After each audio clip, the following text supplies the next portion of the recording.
une vidéo sur l'histoire de Parthenopéus de Blois, qui fait toujours partie des légendes du Moyen-Âge. C'est une histoire que l'on avait vue pour le calendrier. Alors souvenez-vous, c'était les CP qui avaient fait l'histoire de Parthenopéus de Blois. On voyait Louis sur le bateau magique, on voyait le château magique de la fée Méliore, la fée invisible, et de l'autre côté, on voyait la mère de Parthenopéus qui était en train de pleurer parce qu'elle ne voyait plus son fils. C'était Jeanne. Donc, on revient sur l'histoire de Parthenopéus de Blois.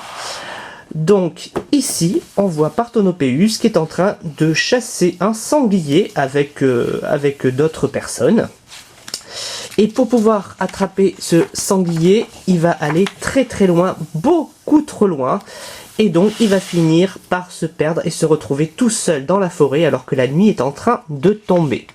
Alors qu'il était totalement désespéré, qu'il ne savait plus comment rentrer chez lui, il va tomber sur une grande mer et sur cette mer il y aura un bateau. Dès qu'il va monter sur ce bateau, le bateau va partir tout seul, c'est un bateau magique. Et il va arriver dans un château magique. Voilà. Quand il va rentrer dans ce château, il y aura une table, et autour de cette table, les bouteilles, les assiettes, les verres, tout va voler autour de lui, et il va pouvoir manger.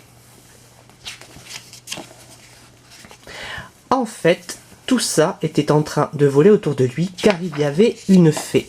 Une fée qu'il ne pouvait pas voir, c'était une fée invisible. Mais rien qu'avec sa voix, il va tomber amoureux de cette fée qui s'appelait Méliore. Donc là, on les voit en train de parler, donc il entend sa voix, mais il ne la voit pas. Malgré tout, il va tomber amoureux, et elle va lui raconter son histoire, un sorcier lui a envoyé un sort. C'est pour ça qu'elle est devenue invisible. Elle lui fait promettre de ne surtout jamais essayer de la voir, car sinon, le sort serait brisé. Et donc ils sont toujours amoureux, voilà, il reste avec Méliore, mais même s'il adore Méliore, il commence un petit peu à s'ennuyer des siens, il pense à sa mère, il pense à ses amis. Donc Méliore va l'autoriser à rentrer chez lui pour pouvoir voir ses amis et sa famille. Arrivé chez lui, il apprend qu'il y a une grande guerre et que des félons sont en train de renverser le roi.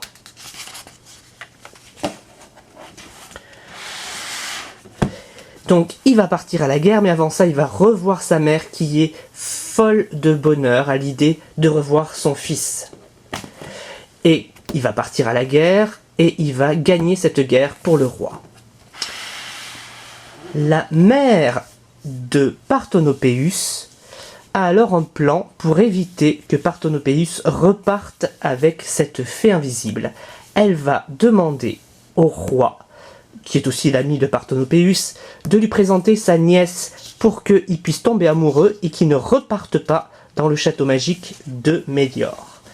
Elle va pour ça faire un filtre d'amour, et durant le repas avec la nièce du roi, Parthenopéus va boire le filtre d'amour pour tomber amoureux de la nièce du roi. Mais il est tellement amoureux de Méliore que le plan ne fonctionne pas. Donc il s'enfuit très en colère, laissant la nièce toute seule. Il est très en colère contre sa mère, mais il finit par lui pardonner parce qu'il sait qu'elle a fait tout ça par amour, bien sûr. Donc la mère l'autorise à repartir voir Méliore, mais elle a très très peur qu'il s'agisse en fait d'autre chose que d'une fée. Si ça se trouve, c'est peut-être une sorcière ou un dragon, puisqu'il ne peut pas la voir. Donc, elle lui demande d'utiliser cette lampe magique pour pouvoir voir qui se cache derrière Méliore. Donc, il va repartir voir Méliore, il se retrouve, et au moment où elle lui saute dans les bras, il lui met la lampe devant son visage et il découvre que Méliore est une ravissante jeune fille. Alors il est rassuré, certes, ce n'est pas un dragon, mais il a trahi son pacte et donc Méliore ne veut plus le voir. Et donc Méliore, vu qu'elle ne veut plus le voir, elle va se confier à sa sœur Urac. Et Urac va tout faire pour convaincre Mélior de pardonner à Parthenopéus. Mais Mélior ne fait plus confiance à Parthenopéus. Parthenopéus est donc très très triste. Il est consolé par Urac, mais il est obligé de reprendre le bateau et pour rentrer chez lui et quitter le royaume de Mélior. Mais Urac, la sœur de Mélior, a un plan. Elle va écrire une lettre à sa sœur pour lui demander d'organiser un tournoi et que le gagnant de ce tournoi devra épouser Mélior. Mélior accepte, donc plein de chevaliers viennent pour se combattre et pouvoir épouser la belle Mélior, mais parmi ces chevaliers cachés, il y avait Parthenopéus. C'était le plan d'Urac. Et donc, Parthenopéus va se battre contre tous les chevaliers et il va gagner.